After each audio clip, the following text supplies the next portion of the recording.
Hello, everyone. Please find your seat. We'll begin promptly. Thank you.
If you'll please take your seat, we'll begin in a moment.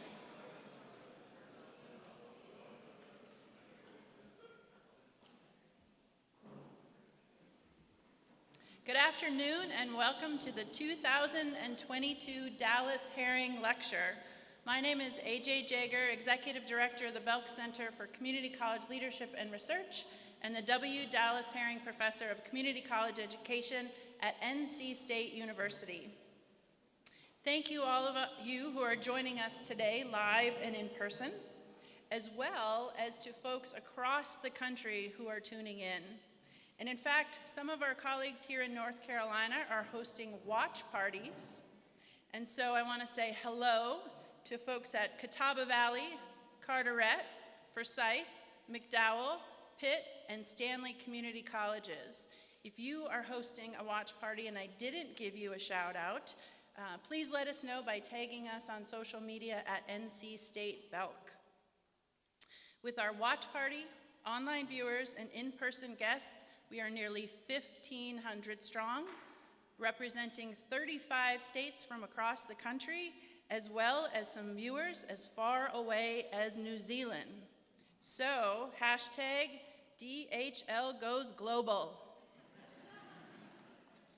We also have another reason to celebrate today, some very incredible news, thanks to the immense generosity of the John M. Belk Endowment and their relentless commitment to our state's education. And the Belk Center, we are excited to say that they are offering us a $25 million investment from the Belk Endowment to support North Carolina's community colleges through the work at the Belk Center.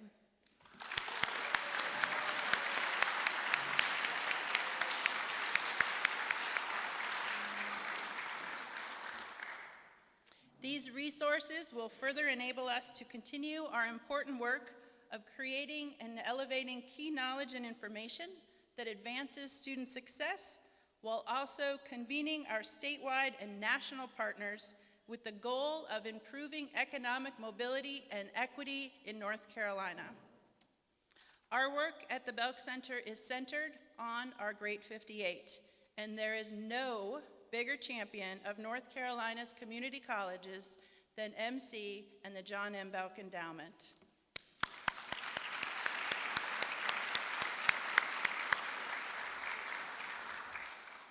I want to welcome our Chancellor, Randy Woodson, who is here with us today. Over the course of my career, I've had the pleasure to work with many university leaders, and I say with great confidence that Randy Woodson is one of the very best. He shares our desire to ensure higher education is accessible to all, as well as been a major advocate of the work of the Belk Center support to the Great 58. Chancellor Woodson.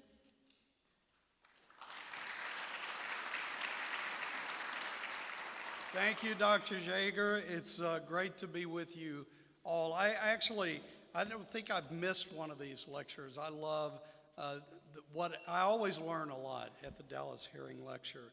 So in preparing to be here today, I couldn't help but to think back pre-COVID to 2018 when we began this journey with the John M. Belk Endowment and MC and her colleagues with the first gift to the College of Education that really established the Belk Center. That gift allowed us to ensure the ongoing preparation of strong community college leaders all across our great state. And we were able to effectively address many of the evolving labor market issues that we're experiencing all across North Carolina and beyond. So today, we get to celebrate again. And we couldn't be more proud of the investment that the Belk Endowment is making in NC State and the commitment, MC, that you've made to continuing this great work. And when I talk about the Belk Center and the support of the endowment, I really mean it as a partnership, because what I admire so much about you in particular, MC, and about the work of the endowment is you're true partners with AJ and her colleagues as they move this important work forward. And we really are grateful for that. So thank you so much.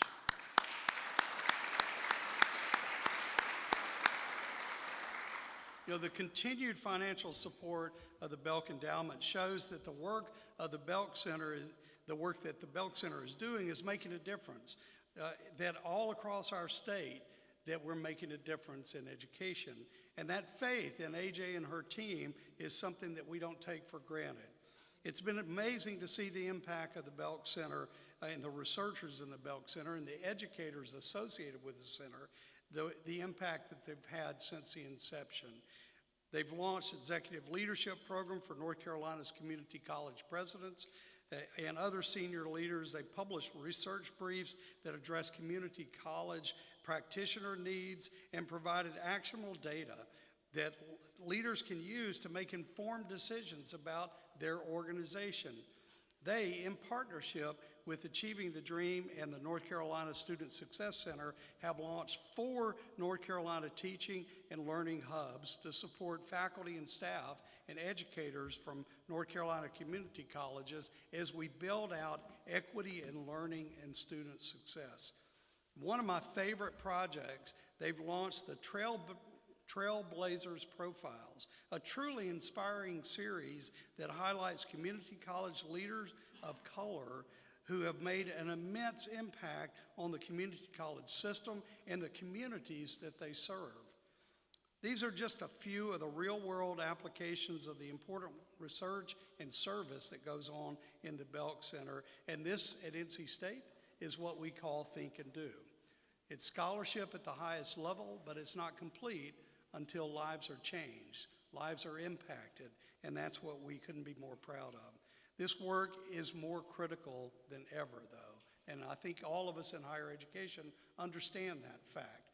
We've got a challenge in getting young people to attend community colleges and other institutions of higher learning. In fact, as our economy grows, and North Carolina is blessed to have a robust and reviving economy in so many sectors, we still have fewer than half of North Carolinians aged 25 to 44 with a high-quality credential or a post-secondary degree.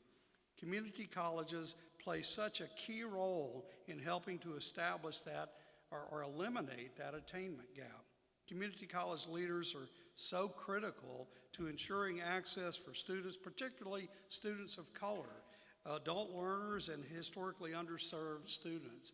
So we couldn't be more grateful for the work that all of the presidents do and their leadership team, but we know they need help and they need support, and the Belk Center is here to provide that. You know, as a land-grant institution, NC State is committed to meeting the social, economic, and educational needs of all North Carolinians. We have offices in all 100 counties, and we have a commitment to serve those communities. And that's exactly what we're doing in the Belk Center at NC State. So thank you so much, MC and your colleagues, for your support. I can promise you this, with AJ at the helm, we will deliver. Thank you.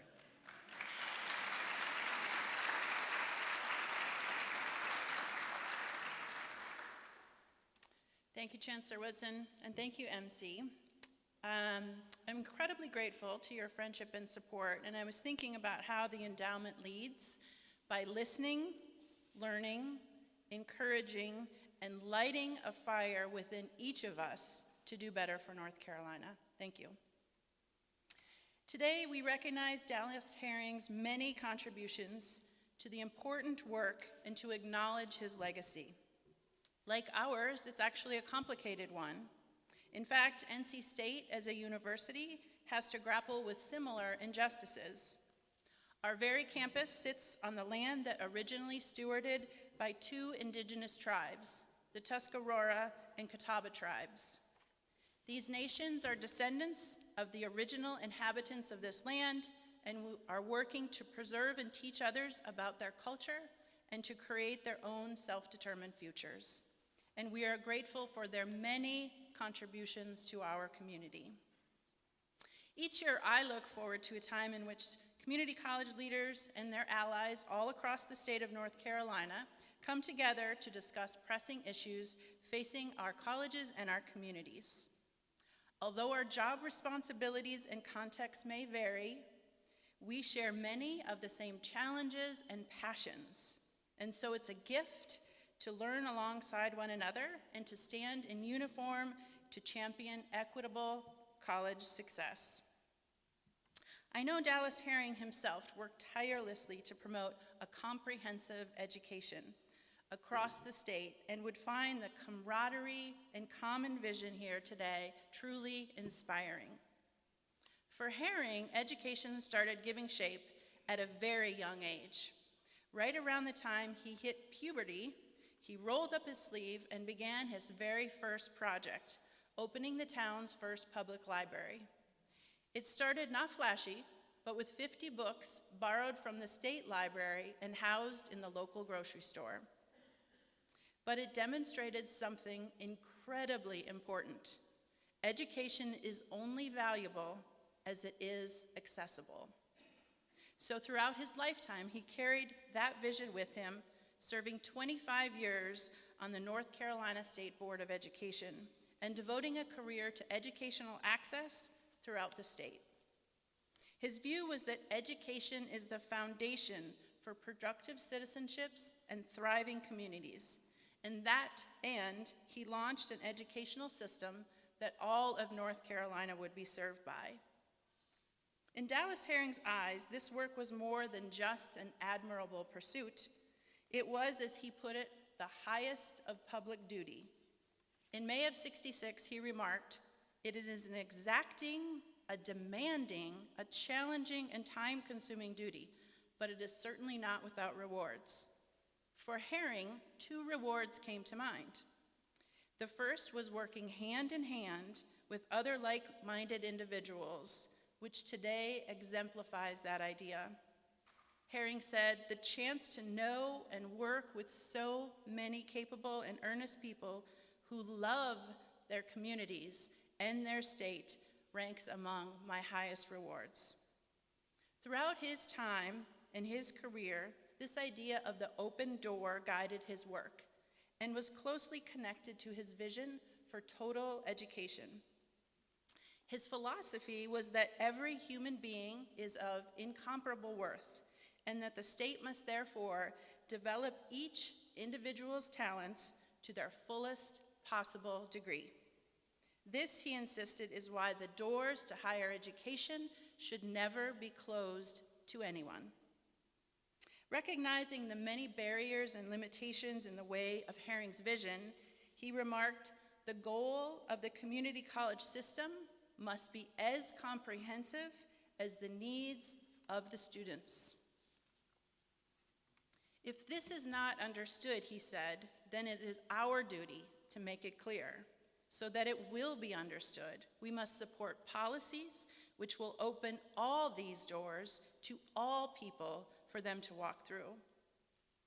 At the same time, Herring believed that an open door just scratches the surface. Rather profoundly, he remarked, "It is not enough that the door be left ajar at the schoolhouse. It is what goes on within it that really matters."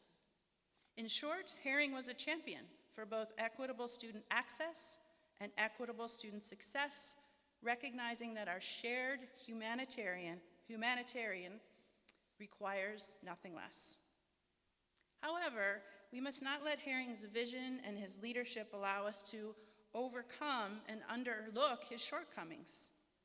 While his legacy is one of remarkable service, it is also quite complicated. Believing that education is our humanitarian heritage, he advocated for North Carolina's underserved communities, fighting to increase educational access for Black residents, for instance. At the same time, he held and propagated some troubling views about segregation and integration early in his career. And in this way, he once barred access to the very doors he worked to open. So while Herring's accomplishments are many and his advocacy inspiring, he was not without flaws. I think it is right then for us to guard against the tendency to put our leaders on a pedestal. Instead, we ought to recognize their achievements, celebrate their successes, and learn from their mistakes. And in Herring's case, he was willing to acknowledge and learn from his own mistakes. Wrestling in real time with questions of the day, he demonstrated his willingness to change his mind, challenge the status quo, and own up to his faults. It's no surprise, then, that Herring himself wrote he hoped to be remembered not as a hero, but as a human, an imperfect, persisted, and bullheaded human at that. So as we acknowledge and celebrate Herring's inspiring, transformative legacy, we do so by recognizing the many leaders who have helped pave the way for our North Carolina community college system. Through many, not one, our community college system stands. Through many, not one, we will continue to fill the gaps in access, break down barriers to success, and transform lives and communities across the state. Together, we will carry his legacy forward. I will now turn the podium to the Dean of the College of Education, who will introduce our speakers.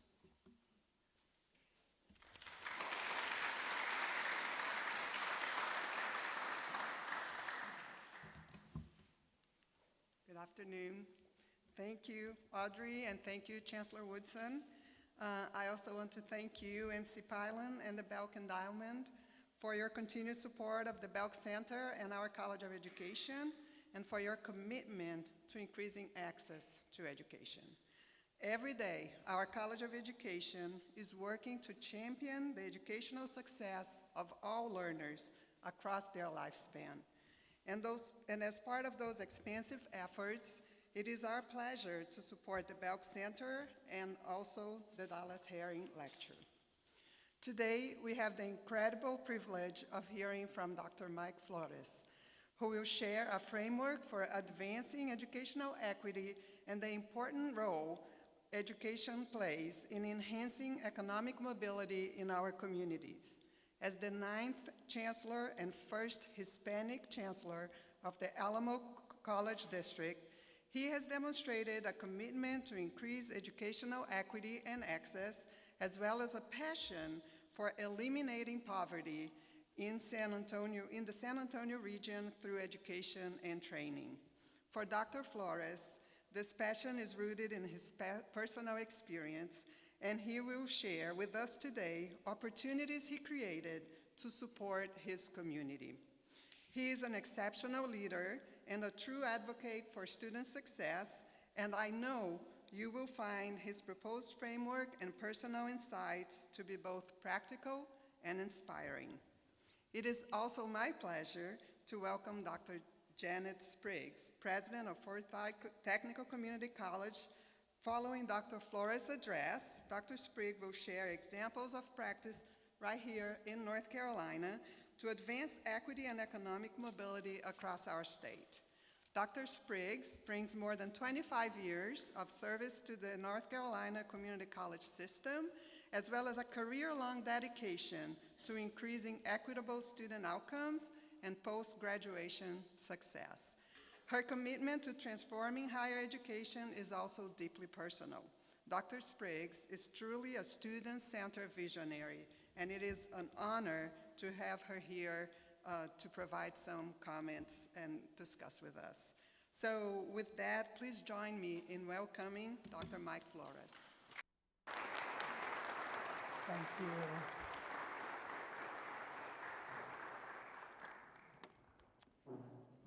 All right, good afternoon. And then in San Antonio, we say buenas tardes. All right. So I have to tell you that I am both, I am awestruck and humbled to be here amongst so many community college leaders within what you call the Great 58, right? Each and every institution so unique in serving their communities, and with leaders throughout the state of North Carolina, and in fact, to be able to connect virtually with many individuals within the United States. And I really want to thank AJ and her team at the Belk Center for everything that they have done. The announcement of a seminal gift of $25 million, which I think continues that legacy. NC State in particular, Chancellor and Dean, with the work at the College of Education and everything that you do. And I think as AJ mentioned with Mr. Herring, it is an honor to be here, and especially in honor of his lived legacy, which we know has a little bit of nuance and has some complexity to it. But I think what is most important is what drew my attention to what he talked about, which is being an advocate for educational opportunity and economic mobility to serve the distinct populations and to ensure that everybody has a place at the table. And in particular, there are some words, and I think it's a clarion call. And so, and you all knew I was going to do this, right? So if we think of that in perspective, and at the time that he mentioned that, and he talked about taking people where they are and carrying them as far as they can go. And oftentimes, they are not limited by their achievement. They may be limited by other factors. And especially in 1966 when he mentioned that. So I'm going to ask you all to do something with me, and if we can all do it together. So if we can just mention to kind of ground this afternoon's lecture. So if we can just all say it together. We must take the people where they are and carry them as far as they can go. So I think that that's critical, that we always give voice to what we're looking for and the vision that we seek to create. And so I want to talk to you a little bit about a framework focused on student success and ensuring the elevation of our diverse communities, and what we need to do as community colleges to meet our students where they are and to take them to the next step on their educational journey. I want to talk about a cycle of transformation, and as you can see there, what's super critical in understanding and embracing those communities, and embracing the power of certain institution types, such as minority-serving institutions, and amongst those Hispanic-serving institutions, prioritizing outcomes for those communities that need to be on our campuses and provided access and opportunity, creating those pathways to support them, providing supports when they need them, and then ensuring that we re-engage all individuals, particularly those who have not seen themselves with us. To understand how we can advance equity and enhance economic mobility, I think begins with the community in mind. It begins with the community that we serve. Now, before I jump into our discussion, I just wanted to give you a sense of where I come from and who I represent and who I work with. And in particular, in the Alamo Colleges District family, it's each and every one of our colleges that represent a distinct part of the community, but whose students often pursue the same mission of hope and affirmation. You can look at our district, which is Bexar County, and then the 7 surrounding counties in our service region. And you can see how we seek to engage them not only at the 5 community colleges, but also at our 8 regional centers, and what that looks like in providing outreach to our students. And I think what's most critical is that we serve an aspirational student population. You can see there that 2/3 of our students are Hispanic or Latino. 100,000 students annually. 81% of our students are students of color. 2/3 are female. 70% of our students rely on some form of financial assistance to be able to pursue their dreams and help support their education. And most importantly, although our population is diverse and growing, we have to ensure that those residents that have been with us for generations see themselves at our college campuses. Now, I know that the past few years have provided challenges for each and every one of us. Enrollment declines, and increasingly within public dialogue of whether a college degree is worth it. Some would opine that community colleges are in competition with other institutions of higher learning. I say actually that we're not. We're in competition with poverty. Many of our students have to weigh opportunity costs of whether they themselves can afford not only the tuition, but whether they can afford to go to school, whether they can afford to work less hours, whether oftentimes they can afford either to make ends meet, to be able to give some of their money on their paycheck to their mom or their dad, be able to support their grandparents and their children at the same time. I think the continued effects of the pandemic and the recent spike in inflationary costs have only compounded the struggle for many of our communities. For me, one image stands out amongst the hundreds that we saw during the pandemic. This was early on when the pandemic arrived in March of that year in San Antonio, and it's an aerial view of thousands of cars lined up bumper to bumper, waiting in line for food. It's a particularly jarring image. And I think for us, it was really a lightning bolt for action. And one of the, I think, attributes of our community in particular, and I would have to say after spending time here with all of you in North Carolina, is an ethos of working together, of partnership, of collective impact, and how critical that is. This image allowed us to come together in a collective impact strategy to be able to ensure that we supported not only our community, our neighbors, but each and every one of our students. One of the things that we were able to do was actually to case manage 50,000 students who were provided with $82 million in emergency student aid through each successive HERF iteration. And what we saw in our city and our community with this image is great resilience to be able to work together to ensure that we were successful.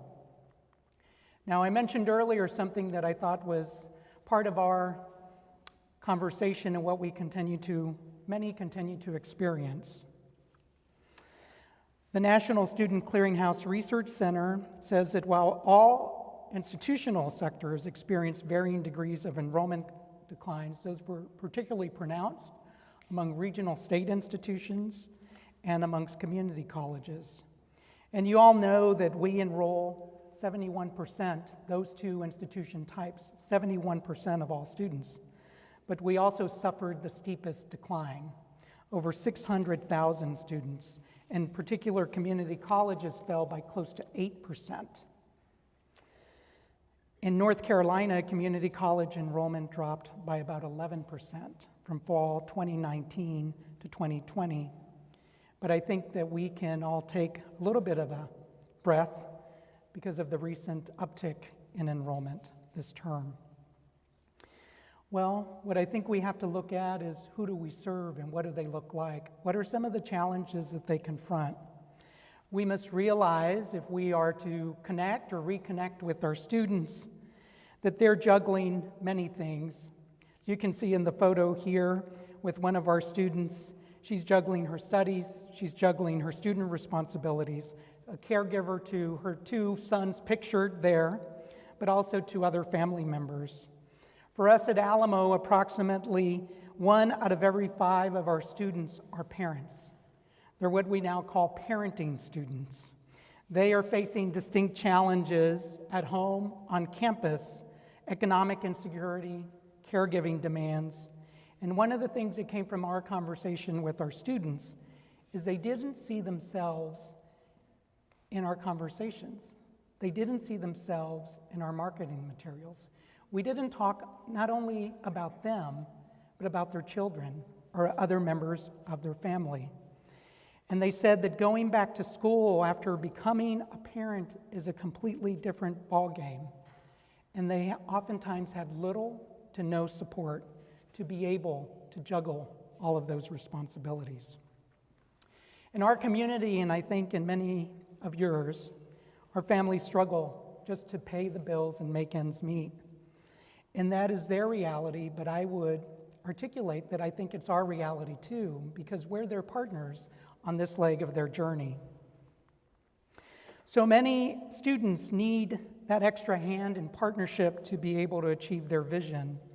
And this was the case for one of our students, Markeisha Beachman, who sought a second chance. She told us she went to San Antonio College the first time and it didn't work out. And so she returned a second time. Fortunately, she was a work study at our advocacy center at San Antonio College and said that she was most proud of talking with her academic advisor, connecting with faculty members, and being able to have a goal in mind. She successfully planned and stayed dedicated to that goal in crossing the finish line. Markeisha says that she achieved more than she could have ever dreamed. And we often talk about non-traditional students, but there's nothing non-traditional about them. Markeisha is our college student. She is today's college student. Only 18% of students enrolled in higher education are between the ages of 18 and 24 and are actually able to have a wonderful opportunity to live in a residential setting. Markeisha is a representative of that other 82%. She's not non-traditional. She is the student that we serve each and every day. So I want to talk about, and I mentioned earlier about how do we embrace the power of all of the different institution types that we have within the U.S. higher education sector. For us in the Southwest, but increasingly throughout the United States, we not only talk about minority-serving institutions, but we talk about Hispanic-serving institutions. And let's consider what the U.S. Census Bureau tells us, not only on a decennial census, but also through the American Community Survey. They tell us about a changing face in America. If we look after the 2020 U.S. Census, data showed that our country had increased in ethnic and racial diversity, and now more than 40% of the U.S. population identifies with one or more racial and ethnic groups. In the last 2 decades, in fact, our country has seen a seismic shift in the makeup of the population. If we were to look at the Latino population, it has increased from 50.5 million in 2010 to over 62.5 million now. Also interesting to note is that the majority of the population growth for Latinos in the United States is not through immigration. It's actually to individuals born within the United States. The largest share of the population, as we see and talk about often in the media, may be in my home state of Texas or could be in California. But 13 states can now say that they have a Latino population of more than 1 million, including the great state of North Carolina. North Carolina saw over 300,000 Latinos added to the state. It's the largest numeric increase in the state by any racial or ethnic group. And it's not dissimilar from what we see in Texas or what California may be experiencing. North Carolina's Latino population growth was predominantly in urban and suburban counties and was composed of U.S.-born individuals. So at the Alamo Colleges District, we're proud to have all 5 of our colleges designated as Hispanic serving institutions. And in fact, one of our colleges, St. Philip's College, is both an HBCU and an HSI. These designations, as many of you may know here in person or online, provide access to additional funding and resources, most importantly to learning communities and networks, to better align our services to meet the diverse needs of our increasingly diverse population. Several of our colleges in Alamo consistently rank in lists of the top community colleges for serving the highest number of Latino students and associate degrees granted to Latino students. Amongst our population, in the slide you saw earlier, we actually serve 42,000 students who are classified as Latino or Hispanic. In fact, we are the largest Hispanic serving institution within the state of Texas and one of the largest within the United States. In the media, many of you may have heard, and we often talk about the demographics determine destiny. So it's particularly fitting to be here and to talk about the success that myself and my colleagues in our community have had, because 81% of our students are students of color. And they're the most successful that they've ever been in our community's history, and they're some of the most successful within the United States. We take great pride in celebrating San Antonio College's recognition in 2021 as the #1 community college in the nation. San Antonio College is actually 85% students of color, above our overall population. I think what's important as we look at who we are and where we want to go is, in particular, economic and social mobility. I think there was an early pioneer in Dallas Herring talking about that and providing access, but also success. And we see in this particular headline that Hispanic serving institutions and MSIs do provide that. The recent headline in NBC News suggests that the most economic mobility for students may come from these institution types. And why is that? Well, they offer a quick return on investment for low-income students, and they enroll mostly low and moderate income students as part of their overall student body. I think our institutions and many of yours are a testament to that. But across the U.S., community colleges are the area's best economic development strategy. I think all of us know that. We work each and every day to realize that. We can be a little better in it, but I know that it's a marathon and it is a journey for us to be able to achieve that. I think what's also most important is who we serve. For me, these are students at Alamo Colleges that look like me. They look like my daughters. They are students who, in many cases, are the first ones to go to college and earn a degree. So I think they're very similar to my own parents, so that's a picture. I'm not the little one, I'm the chubby one in the middle. So my own parents worker homes. They realized early on that the key to success and to a middle-class life, economic mobility for myself and my brothers, for my family, was a college degree. My father enlisted in the Marines and utilized the GI Bill to attend college. He eventually himself became a dean at San Antonio College, one of the colleges within our district, where I have the privilege of serving as chancellor. My mother actually received her degree, like many of our students, as a working adult, often with me in tow, and depending upon the faculty member, I could actually sit in the classroom with her at night, or I would have to be in the hallway or over in the lounge at the end of the corridor. You know, I think both of them, what they taught me is service over self, is what does that mean to be able to provide to others. And I'm fortunate to be the first Hispanic chancellor of the Alamo Colleges District. Actually, I'm also the first internal candidate to have been selected. And I think it's because of working with my colleagues. It's important also because of what my parents demonstrated to me. And it's also the opportunity that my wife Martha and I have to provide to both of our daughters, to role model, like many of you, like many of our students do who have children, about what's important in life and how we need to be able to move forward. There are students like Janice and Nathaniel. Both of them were students at Alamo Colleges District Northwest Vista College. So Janice actually dropped out of high school. She found her way back by going to our Westside Education and Training Center and got her GED. She oftentimes is a positive role model, like my parents, like all of you, and like many of our student parents, took her son in tow.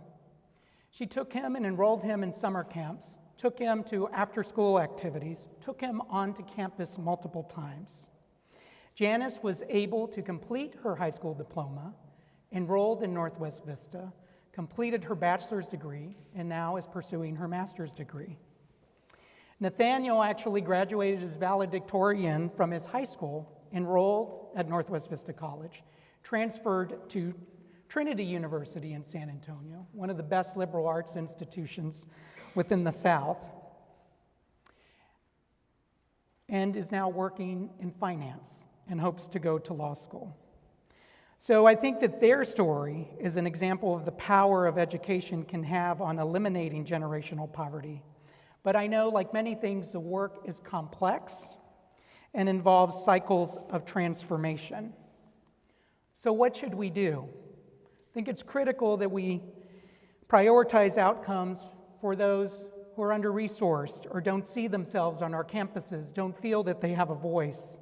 The U.S. economy has lots of potential. It's the largest economy in the world with $23 trillion in GDP. However, we continue to find ourselves in the position of not producing enough talent. In a recent report, the State of Black Students in Community Colleges, the Joint Center for Political and Economic Studies found that Black student enrollment had declined by 18% from fall 2019 to 2021. And during that same time, Black or African American student attainment also declined. While 39% of white community college students graduated between academic years 19 and 21, only 28% of Black students graduated during that same time period. But there is hope in that the report offered and highlighted the increased need for holistic student supports for Black students and the alarmingly small number of Black community college students that transfer to a four-year university. So what do we do to turn that tide, and what were some of those recommendations? They involve doing what we've done at Alamo, and I think what many of you have done, in particular to strengthen student success, to improve access to basic needs and holistic support services, those transfer pathways that are so very critical, evaluating student outcomes by race and ethnicity, disaggregating student data, and also providing access by providing a pathway for free community college. At the Alamo Colleges, we've undertaken a transformational journey with continued process improvements to ensure that we achieve our moonshot, to end intergenerational poverty in our community through education and training and in partnership with others. So that is our community context, and I think all of us, as we celebrate here amongst the Great 58 and have conversations about the state, we definitely don't operate in isolation. We're fortunate to work with 49 other colleagues within our community college system in Texas to have leadership that says what we need to do is have a clarion call by 2030. Like the discussion you're having here in North Carolina, we need to be able to ensure that adults have credentials and that those credentials have value. And what does that look like in particular? You can see each and every one of the articulated steps, but by 2030, we should ensure that 60% of Texans have a credential. Why is that critical? What impact did COVID have, and how can we address that? If we look at information from the National Student Clearinghouse, for 2020-2021, Texas had 2.5 million residents with some college and no degree, with roughly 50% of them encompassing individuals between 35 and 64. Nationally, it's 39 million, with more than half between that same age group. Nationally, 40% of the 39 million are individuals of color. So what's critical about having that credential? I think for us, the ROI that we have for our students is close to $10,000 annually. $9,400 is the difference between a high school diploma and a college degree, and we know it's particularly critical for our students to attain that. It's a difference for many of our students, like Janice and Nathaniel, between struggle and success. Support services that we provided to Markeisha are the key for ensuring not only does she get her credential, but she transfers. I think many people visit San Antonio and they're able to come for conventions or gatherings and they enjoy the Riverwalk. It's picturesque, But one of the things that we also are mindful of is that San Antonio actually has a high level of intergenerational poverty. Proportionally, we compete not in the NBA with Miami and Detroit for a championship, but we actually compete amongst the ranks of having high urban poverty. San Antonio in 2018 and 2020 had the highest urban poverty rate in the nation. So what can we do and how can we do that? What's so critical to ensure that we don't remain the most impoverished major U.S. city in the United States? We have to be able to create diverse pathways for our students, as I noted earlier. How do we do that and how do we effectuate that? One of the strategies that we've utilized in Alamo, you all have had great success within the state of North Carolina in particular, is dual credit in high school programs. We know that dual credit is well regarded because evidence and data shows that students are more likely to be successful if they're engaged during high school years. Most importantly, they're more likely to enroll in college and actually have higher completion rates. We're the largest provider of dual credit programs in our region. Our student population, as you can see there, actually mirrors our population. 80% of our students graduate from our early college high schools in P-TECHs with a credential, whether that's a certificate or an associate's degree. Well, I think in K-12 here throughout the United States and definitely in Texas, what we've seen is that we have to be able to align those pathways. So how do we work with our colleagues from K-12 to be able to effectuate that? We definitely have them taking college courses, and we see it mirrors our overall population. We know that offering expanded opportunities to high school students benefits both the student and our colleges, and we seek to provide some coherence to 350-degree programs that we have at Alamo, and I think you are doing the same here in North Carolina and throughout the United States. So we have 6 institutes that we say have endless possibilities, but I think during our work, we see a proof point of how successful that has been. We've been able to drive down the time to degree and the number of hours that students are taking. They used to take close to 4.5 years to graduate. They now take 3.5 years to be able to do that. The other thing is that time is the enemy of degree completion. Since 2016, each of our students has been able to choose on an institute. And another thing that we've done is been able to take on the cost of higher education. As outlined in College Promise for All, we know that the costs for education have doubled in the last 30 years. For community colleges, the average cost now is almost $4,000 annually. I know that sounds low, relatively, but when we think of the challenges our students and their families face, it can be daunting. And these rising costs have only exacerbated the attainment gap between our students, Anglo students, Hispanic, Latino, and African American students.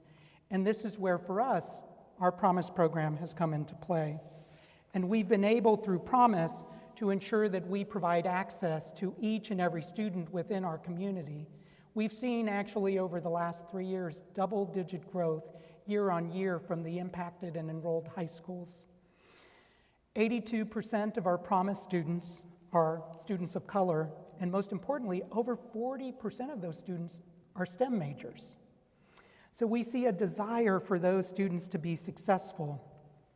Last year, we graduated our inaugural cohort of students with certificates and associate's degrees, and just this fall, we have 10,000 students saving their seat. That's the way we get them to kind of enroll through this device, right? We actually have pep rallies, and we have the marching band, the dance team, and the cheerleaders go into the auditorium. You all may know that football is big in Texas. So we want to mimic and model that as much as possible for students to be able to get excited about the promise of a college education. If we look at the other proof points, we know that 92% of our Promise scholars are students of color in particular, but I think the other part is the equation and opportunity dynamic I mentioned earlier. This takes the cost and opportunity cost of weighing work and family responsibilities off the table for many of them. So we've set up an ecosystem, so we know that students are only successful not only when we enroll them, but when we connect them. with a caring professional, with an academic advisor, with a case-managed advisor within our student advocacy centers. So this is the AlamoPROMISE ecosystem that we utilize. One of the things that we've seen is that students want an opportunity, and oftentimes their families are seeking the same thing. I'm going to click on something I want to make. There we go.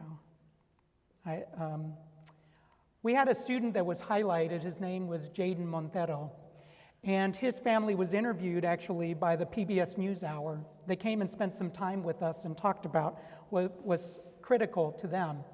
And they said in Wade, in particular, that they didn't know how they were going to pay for college for him or for his younger sister. AlamoPROMISE allowed him to be able to do that. Jaden now has a 4.0 GPA and is going to transfer to university and receive his bachelor's degree in cybersecurity. So I've spent some time talking about the ways we connect, and I think it's critical that we provide holistic student supports as part of that. This is a subset of the ecosystem you saw earlier. One of our, I think, proof points that has provided an infrastructure of opportunity and has allowed students to achieve and graduate on time is called AlamoAdvise. Imagine this, in 2014, we had a 21% transfer rate. As I noted earlier, it took students 4.5 years to graduate, and they graduated with 92 hours for a 60-hour associate's degree. That was only 8 years ago. Fast forward to now, in which we implemented AlamoAdvise, and what does that look like? We're connecting students on a journey, ensuring they're successful, all the way from connection to enrollment. We're able to connect them with an advisor who receives 60 hours of professional development to ensure a consistent student experience. And this year, I'm proud to say we're furthering our commitment to student success. We've lowered the advising ratio from 350 to 1 to 300 to 1. We're providing our most needy students with an advisor at a 1 to 150 ratio, and we're downward expanding that ratio for high school students. And our students, as we know, are actually our best resource, so we're going to allow peer advisors and take that across scale and hire 250 peer advisors across our system to serve their colleagues. Well, this is the high-touch element, and then we have a high-tech element, and it's called the Alamo Institutes. We've been able to stand up what are called transfer advising guides, working with 20 university partners in our region. Because of that, we've been able to drive down the time to degree. And most importantly, students are now graduating with 65.1 hours for the 60-hour associate degree. That's compared statewide to 81 credit hours. And most importantly, they don't just transfer, they transfer with degree applicability. Imagine that all of your courses are going to count. So what does that mean? As I mentioned earlier, it means not only do we have an advisor, they have the resources to work with students, but we have to meet our students where they are. And it's connecting with them in what we call our student advocacy services, which were stood up 6 months across all 5 colleges right before the pandemic. We would not have been able to make it through the pandemic in serving our students and providing emergency aid and doing pop-up food markets and providing telehealth to them and supporting themselves and their families if it were not for the foresight of my colleagues and the support of our Board of Trustees to be able to do this. So how do we re-engage those left behind? One of the things I mentioned earlier was a high rate of intergenerational poverty in our community. Oftentimes, the challenge is having enough credentialed talent. And what does that look like? We're fortunate that now the whole community is part of this call. In 2017, the city actually stood up a job training program. And in 2020, we were able, through a sales tax and approved by 77% of voters within the city, to start Ready to Work, which is the largest single investment in job training in U.S. history in one community. Imagine $200 million in one community to be able to effectuate and improve the lives of individuals. So our goal citywide is to train 28,000 individuals to both retain current businesses and recruit new ones to ensure that we provide access and opportunity to all of our students. Well, we need to be able to effectuate that. So one of the things that I mentioned earlier are pathways. Well, now we're increasingly talking about micro-pathways. So it's not only the credential that we provide, but it's also micro-credentials. How can we ensure that students experience a sense of success, not within a semester, perhaps within hours, days, or weeks? So what we've done is actually started our micro-credentialing strategy that mirrors our pathways. We started first with healthcare. Our intent is to be able to have a resource for our advisors and to have an illustration for our students. What does it look like for a CNA to start and to be able to move all the way to be a BSN? Imagine the power of being able to provide that. One of the things we need to do is be able to ensure not only that we're successful, but we're also drawn by the fact that 200,000 individuals within our community actually lack a high school diploma, the first basic level credential. There are students like Destiny Martinez, who actually was enlisted as part of the job training program from the city. And what she has now with the micro-credentials and pathways and support is a clear pathway to a better life for herself and her children to be able to ensure that that's successful. I know all of us look forward to high school graduation. This is actually a picture from the San Antonio High School graduation. And it started with students like Destiny who received their GED or high school equivalency. It included high school students who were earning a certificate or associate's degree. It continued to our today's college student earning their associate degree and had our first class of BSN graduates. 20 of the 21 crossed. I was awestruck. The full continuum of human potential and talent, not only their lives being realized, but also their families' lives, their children and others within their family. And I think this is what we're all doing.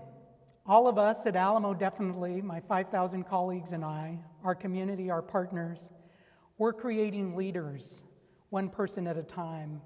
We're changing our community and we're changing the world. We give voice to them, to each and every one of the students I talked to you about today, because they are just 4 of 60,000 students we serve any semester, but millions of students that we've been fortunate to work with and partner with along the way. So it's Nathaniel and Markeisha, Destiny, and Jaden. And I think that that is what is particularly critical. I'm inspired by their success stories, and there's a common thread in that each and every one of them want to catapult themselves to a better life. It's what we talk about as part of the American dream, that they want to be able to provide for themselves and their families. They want to be able to experience and be successful, and they want to be able to climb that ladder. And I think when I look at their vision, I think it's the same vision that my wife Martha and I have for our daughters, Mara and Mia. It's the same vision my parents had for myself or my brothers. And it's the same vision that we have for tens of thousands of our students that we're currently serving at Alamo Colleges this semester. We have the ability to transform their lives. I think we have a clarion call to be able to do more, to do better, to challenge each other, to have conversations about what it means to prepare a new generation of leaders, to follow in our footsteps. Now, I'm fortunate to have spent a day with each and every one of you and to be awestruck by the promise and capability that you have within the state of North Carolina. To have a resource like the Belk Center, to have a major partner, to be able to have colleagues that can work together. And it's very similar to what I have back home in San Antonio. To be able to work with colleagues that challenge each other, support each other, and most importantly, support our students. Thank you, AJ. Thank you to the Belk Center. It's an honor to be part of the Herring Lecture Series. Muchísimas gracias.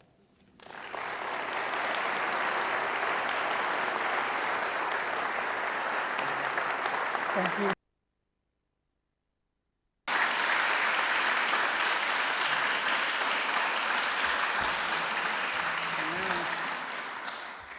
Thank you. That was fantastic. As I said, excelente. Muchas gracias. So thank you, Dr. Flores, for sharing such timely, impactful insights with us today. Your advocacy and leadership for unserved students builds on Dallas Herring's legacy of ensuring the doors of higher education remain open to everyone, and we mean everyone. As we transition to Dr. Spriggs' response, please enjoy this very brief video highlighting a few of our grade 58 community colleges.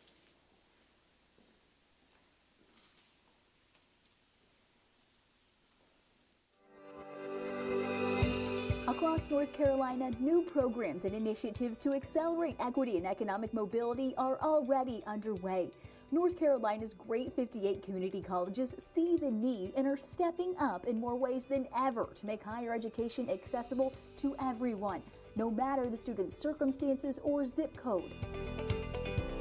At Richmond Community College, the school's mission centers on breaking the circle of poverty in one of the state's most economically distressed counties. A recent economic report found one of every 21 jobs in 2 surrounding counties is supported by Richmond Community College's activities and students, and they're just getting started. Wake Tech is also transforming the lives of students and the community. Wake Tech launched a new community initiative this year directly aimed at serving first-generation and Latino students by focusing their career and college access coaches with more middle school and first-generation students, introducing them and their families to the idea of college at a young age, and by working to connect participants to career exploration and success coaching earlier than ever before.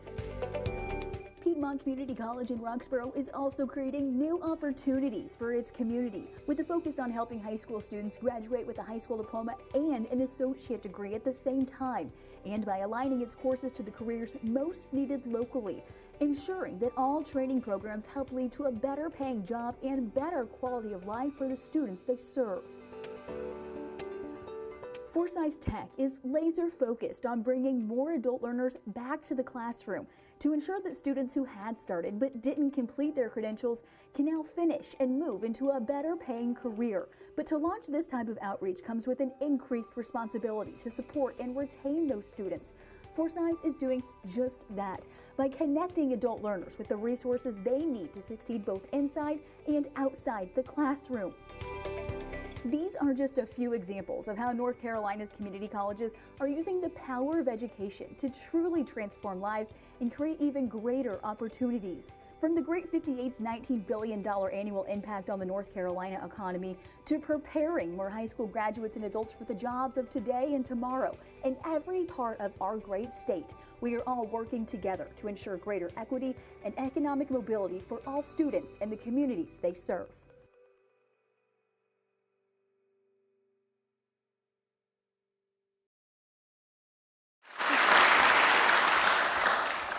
Good afternoon and buenos tardes. I hope I got that right, Mike. Good. Just before I deliver my response, a moment of just personal privilege. MC, wow. I tweeted that out. I didn't know what else to say. It was just wow. Today's announcement was a $25 million investment in North Carolina State University's Belk Center, but it was an investment in community colleges, the Great 58 in North Carolina, and more importantly than that, and I know this is more important to you than anything else, it was an investment in people. Over 500,000 every year that choose community college to be their gateway to a better life and a bridge out of poverty. From my heart and all of our collective hearts, thank you so very much.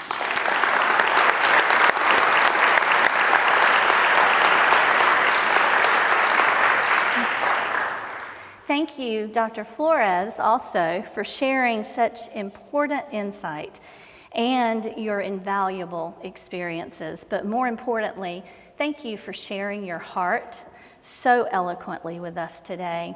It's one thing to listen to someone talk about data and statistics. It is something entirely different and infinitely more powerful to listen to someone weave stories and share their life's purpose with such fervor. I was surprised and honored when I was asked to deliver the response for the Dallas Herring Lecture this year, and I'm deeply grateful to AJ and the Belk Center for the invitation. But now it's my responsibility to follow Dr. Flores. And those of you who they may ask in the future, always ask who the lecturer is before you make that decision. I will do my best, but thank you so much for all of your encouraging words.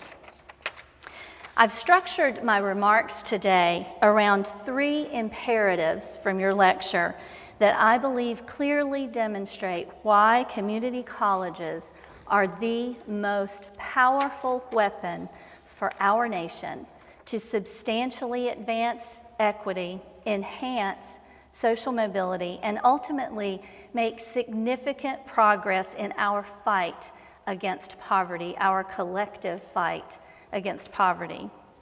Each of these are calls to action imploring us to courageously challenge the status quo, because doing the same things we've always done is not enough.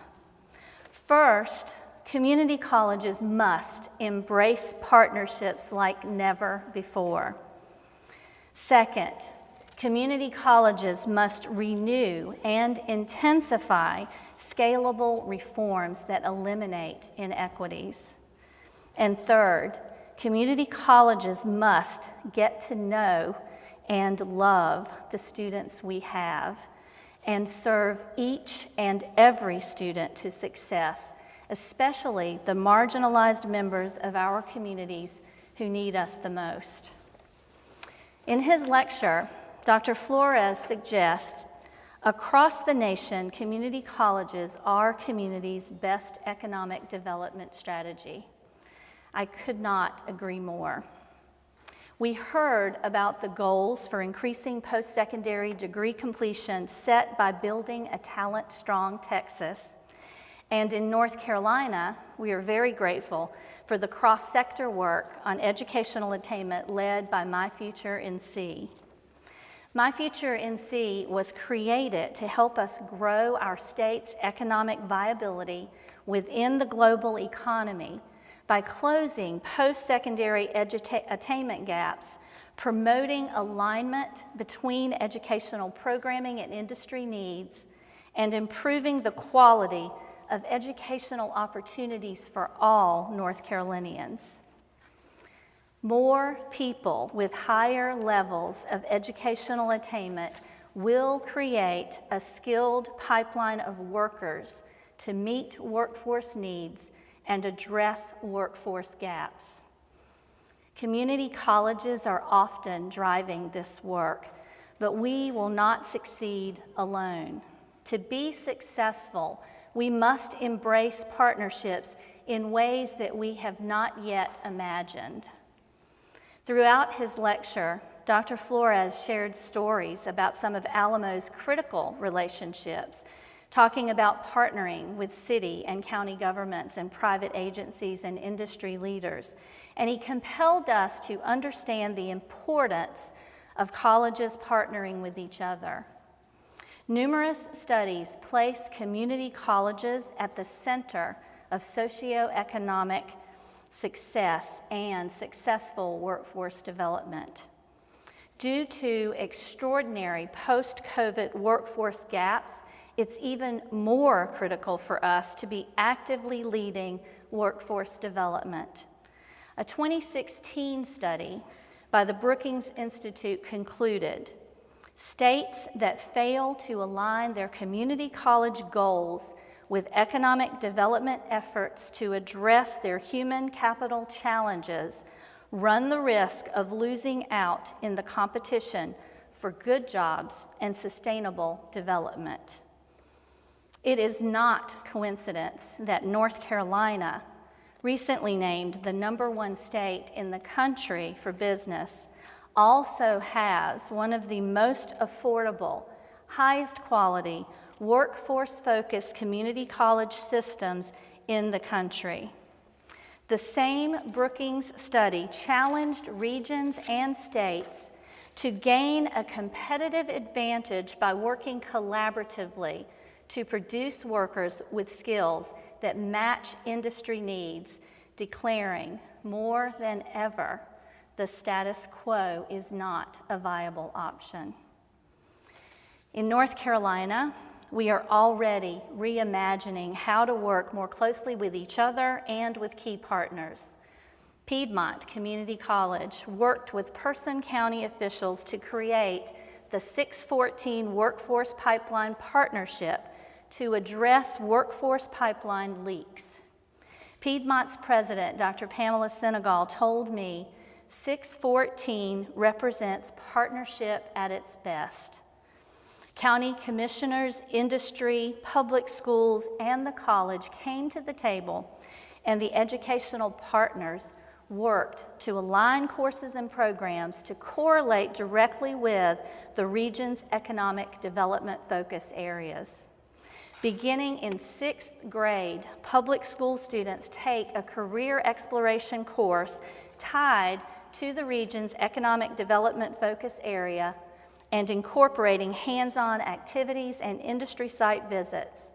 Then students narrow their focus to a CCP career pathway at Piedmont. Work-based learning experiences are now embedded in every degree and every continuing education program with 96 or more hours. 75% of students participating in work-based learning programs are being offered full-time employment when they graduate. And Piedmont went from internships at less than a dozen businesses to more than 50. Another example is a statewide coalition of public and private partner organizations and educational institutions led by the North Carolina Biotechnology Center. This consortium received nearly $25 million from the U.S. Economic Development Administration's Build Back Better Regional Challenge. 10 community colleges, including Forsyth Tech, along with our state's historically black colleges and universities, the University of North Carolina at Pembroke, which is our only historically American Indian university, the North Carolina Biotech Center, and a host of key industry partners are collaborating in this unique project to strengthen North Carolina's life sciences manufacturing cluster. Together, this work will impact 79 counties by expanding, connecting, and promoting training and career opportunities to underserved and distressed communities, including historically excluded populations. This example also represents partnership at its best, but much more is needed. We have weathered the heartbreaking realities of a deadly global pandemic, but the impacts of the past few years are still evolving. Our students, communities, businesses, and the economic prosperity of our great state cannot afford for us to wait for the partners to come to us. I implore us to seize the opportunity to lead, because this is our time. Community colleges are in the best position to lead partnerships to advance economic mobility and viability. We cannot be afraid to challenge the status quo, take strategic risks, create even more innovative partnerships, and empower and uplift more students and more communities. My second call to action: community colleges must renew and intensify scalable reforms that narrow and eliminate inequities. We must prioritize support systems for the most marginalized members of our communities, those who need us the most. Throughout his lecture, Dr. Flores shared examples of the critical work in Texas, speaking with passion about the Alamo's moonshot, eliminating poverty through education while empowering diverse communities for success. At Forsyth Tech, we are also taking on poverty.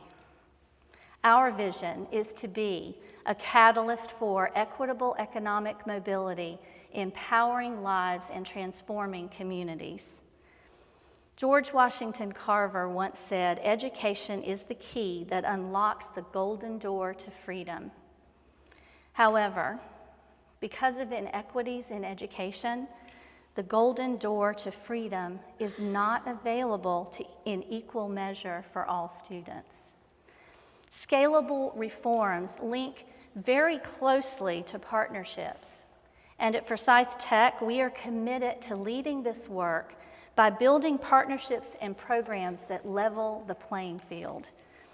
Programs like College Lift, which works in the most socioeconomically disadvantaged area of our community to provide rigorous academic and social support for low-income, disadvantaged students from 6th grade through 12th grade and beyond, setting up post-secondary educational attainment as an expectation for students, not an unattainable dream. Every Saturday during the school year, we welcome these College Lift scholars to Forsyth Tech, providing them with supplemental classes in math, English, and other key subjects. When they reach high school, we enroll them in dual credit programs. We partner with four-year universities, so all College Lift students who complete the program and graduate high school receive scholarships to attend either Forsyth Tech or one of our four-year partners. We also are requiring their parents or guardians to attend workshops to prepare them to better support their scholars. And we focus on intergenerational poverty by providing these adults with programming through human resources development and workforce programs to prepare them for higher skilled jobs. Cecilia, a single working mother who has a daughter in this program, told us about the impact that this program has had on her daughter. Her daughter dreams of being a lawyer, and Cecilia said that she feels better, is a better student and person by knowing with her effort and the help of this program, she will accomplish her dreams of a career and to have a better life. No one has greater access to low-income and marginalized communities than us. No one has more opportunity to build coalitions that empower people and transform communities than us. No one is better prepared to build bridges out of poverty than us.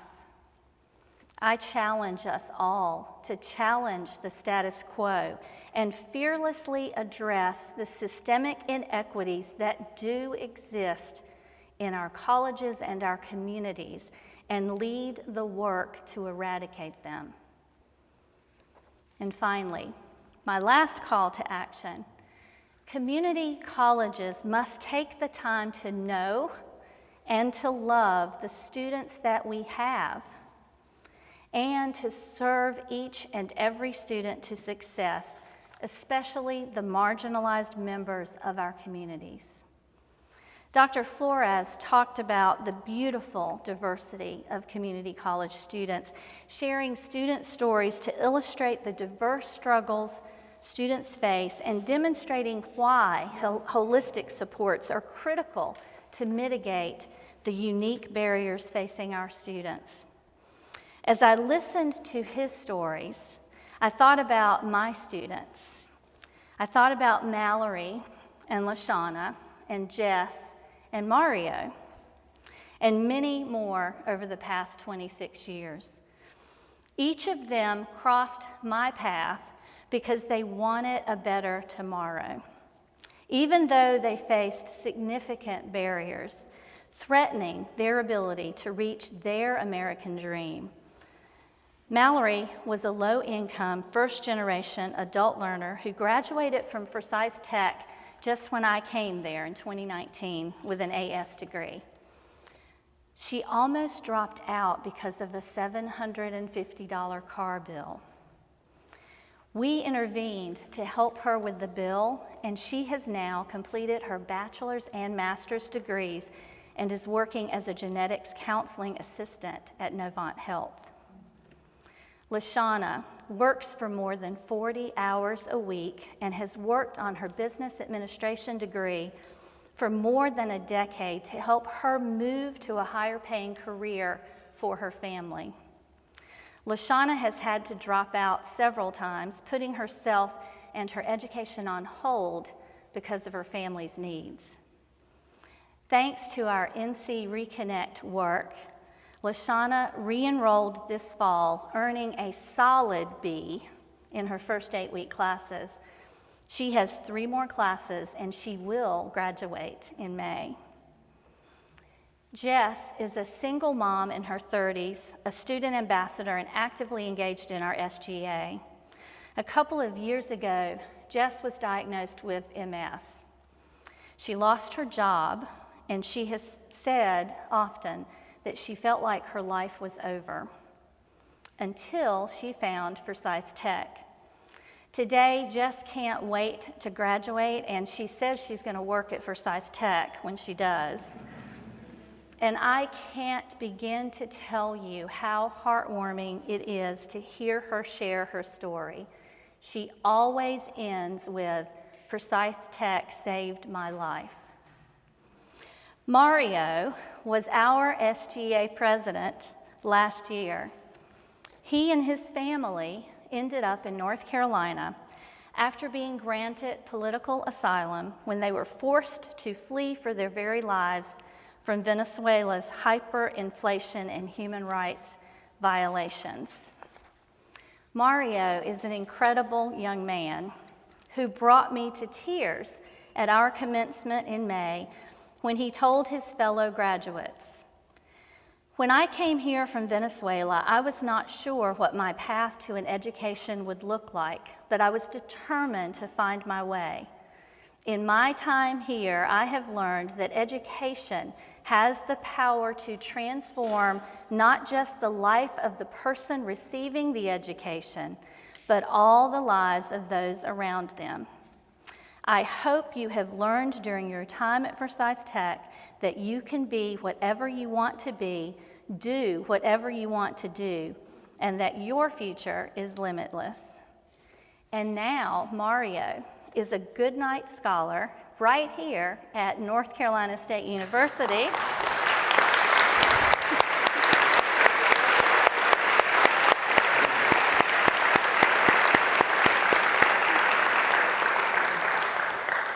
And I'm so honored to have him join us today, and he tells everyone here that he's from Forsyth Tech, right? Yes. All our student stories are remarkable examples of community college students succeeding even though they faced unimaginable challenges. As open-door institutions, we must be student-ready colleges, able to meet our students wherever they are, rather than expecting them to fit within a traditional college-ready paradigm. I like the Alamo College Declaration that non-traditional students are no longer non-traditional. They are simply our students, and we must center success reforms to diminish the difficult challenges our students face by being ready to meet them where they are, not where we wish or expect them to be. In the classrooms, we must provide the highest quality, most engaging, and culturally responsive teaching possible. At Forsyth Tech, we invest time and financial resources in helping our teachers teach better, intentionally building accountability for 20 hours of professional development per year that we pay for into every faculty role, and establishing the faculty as a vital link for our students to non-academic services. Outside the classroom, we must connect students to holistic support services, both internally and through services from collaborations and partnerships with external partners. We support students' non-academic needs through Forsyth Tech Cares, a network of resources that help students with life happens barriers when they get in their way. Some of our CARES resources are internal, things like counseling or targeted services through our Women's Center, the Veterans Center, TRIO, or the Minority Male Success Initiative, or our NC Reconnect Adult Learner Retention Services, or emergency funds from our foundation. But a growing number of our CARES resources are collaborations with external partners, like student legal services, thanks to our partnership with the Wake Forest University School of Law, and our 7 Connect resource pantries, thanks to our Second Harvest Food Bank and Kate B. Reynolds Charitable Trust partners.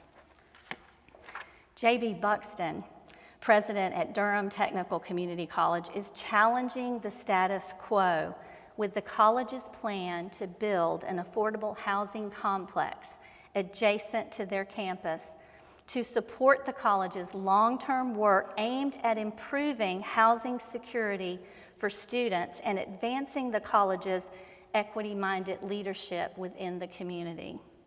The college has secured most of the funding for this bold project, and when completed, 25% of the units will be reserved for Durham Tech students who have children or who have been in foster care, and the remainder will be for residents living 20 to 60% below the poverty line. These are examples of how colleges work to know and understand and embrace the call to meet students where they are. But these stories must be just the beginning, serving as models that call us to far greater action.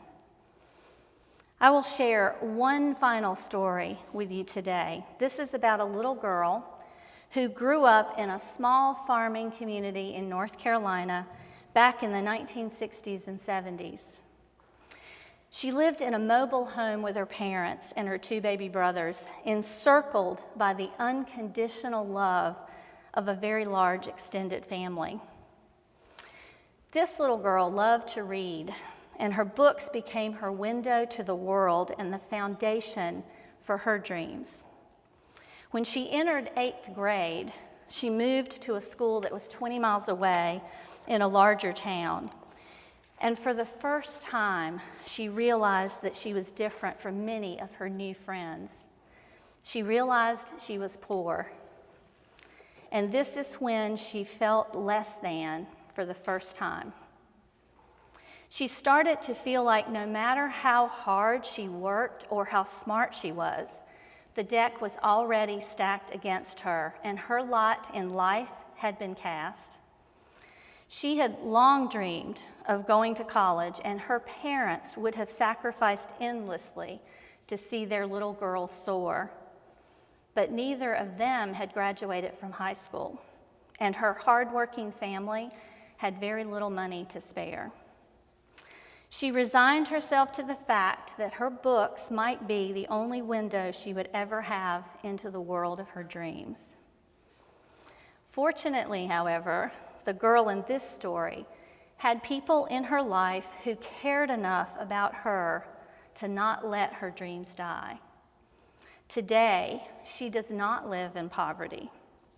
Thanks to a lot of people who loved her and helped her along the way, she did go to college, including 2 of North Carolina's great 58 community colleges.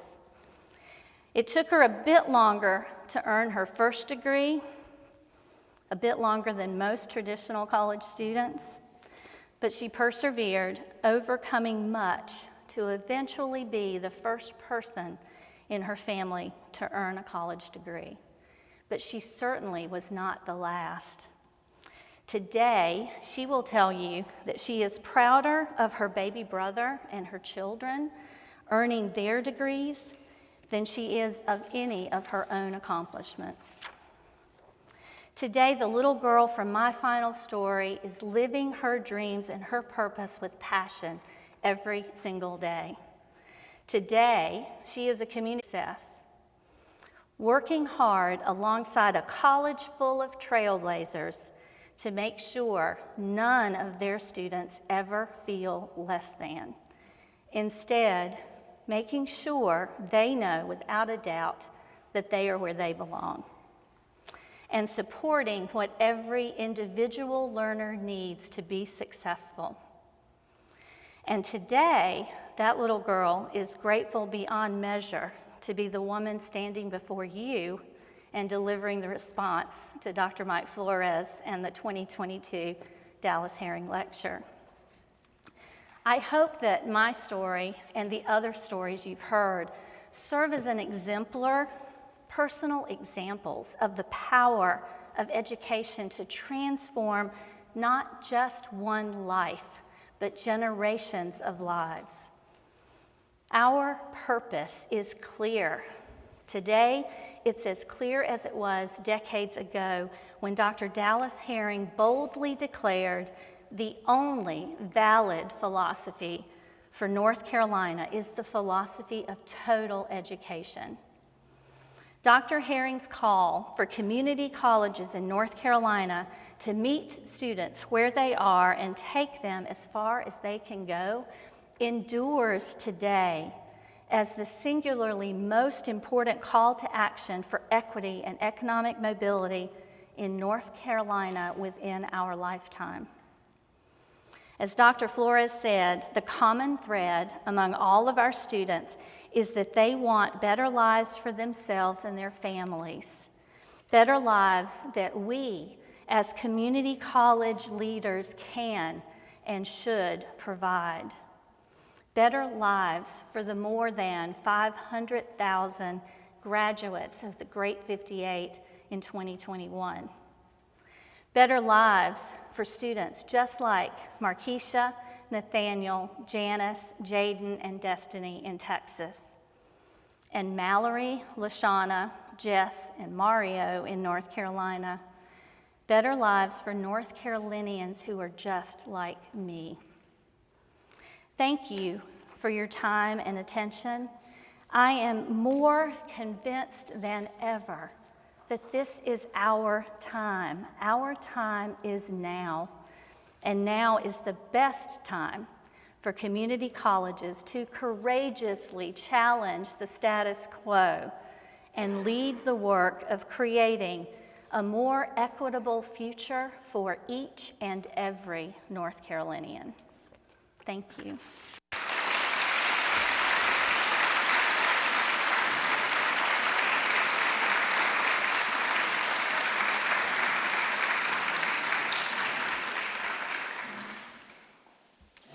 Dr. Spriggs, thank you for showing a path forward for North Carolina, giving us very actionable insights and a story I will treasure forever.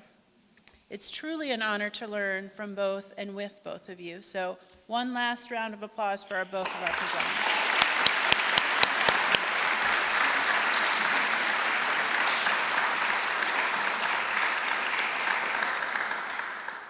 Relentless driving ahead, and sometimes even bitterness toward the things and the individuals who seem at the time to be obstructing progress may be difficult for others to understand. I might not even understand myself, except that time seems inordinately short to me, and so much good is there ahead of us waiting to be done. I think if we're honest, perhaps I see a bit of ourselves in him. Impatience, bitterness, frustration at times, with individuals seeking to maintain the status quo. So let us remember that we are not alone. We never have been alone in this. And let us, like Herring, press on. And to borrow a friend, quote, MC, keep pounding, knowing that time is inordinately short. So much good is there ahead, just waiting to be done. Thank you.